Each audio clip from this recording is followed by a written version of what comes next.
జిల్లా గ్రంథాలయ వారోత్సవ కార్యక్రమంలో భాగంగా పుస్తకావిష్కరణ కార్యక్రమానికి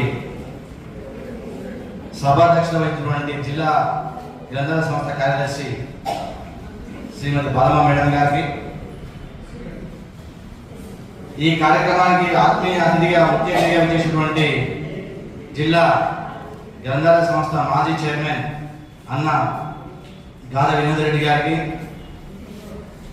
ఈ పుస్తకావిష్కరణ కార్యక్రమం ఆవిష్కర్తగా విచ్చేసినటువంటి ప్రముఖ కథా రచయిత పెద్దలు శ్రీ మేరెడ్డి యాదగిరెడ్డి గారికి,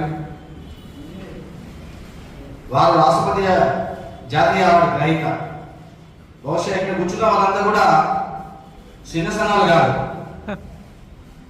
అతిపెద్ద హోదా తగ్గించుకున్నటువంటి గౌరవ రచయితలు ఉన్నారు ఇక్కడ. అదేవిధంగా నల్లగొండ పాటకే కాదు, తెలంగాణ ఉద్యమంలో గురుతరమైనటువంటి బాధ్యత వహించినటువంటి మా నల్లగొండ గోరెడ్డి వెంకన్న నాయనగానే తెలంగాణ వెంకన్న పాటల వెంకన్నగా పేరున్నటువంటి మన అంబటి వెంకన్న ఈ కార్యక్రమానికి అతిథిగా రావడం, అదేవిధంగా నేనున్న గ్రూప్ 2 ఉద్యోగాలు కాంపిటీషన్ పరీక్షలు అయినాయి. ఆ పరీక్షలో కూడా ప్రశ్నలు వచ్చే విధంగా రాసినటువంటి ప్రముఖ రచయిత పున్నంజయ్య గారు, మనం రోజు పాఠశాలలో కార్యాలయాలు చదువుకునే ప్రతిజ్ఞ పలానా రాశాడని చెప్పేసి, మన నల్గొండ వాసి అని చెప్పేసి దాన్ని వెలుగులోకి తీసుకొచ్చినటువంటి గొప్ప రచయిత.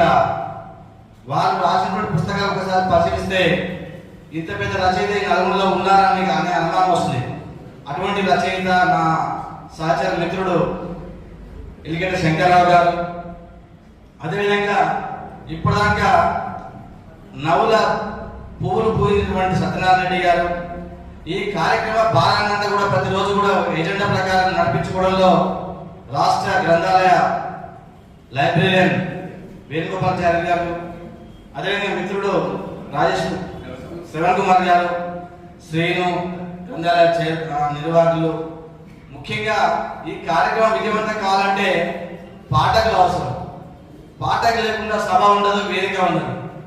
కాబట్టి ఈ కార్యక్రమం ఎంతసేపు మీరు చాలా ఓపికతోటి వింటున్నటువంటి గ్రంథాలయ పాఠకులు, నేను పాఠకులు అనగానే కానీ రేపటి భావి భారత నిర్మాతలు మీరే మంచి మంచి ఉద్యోగాలు సంపాదించి మరి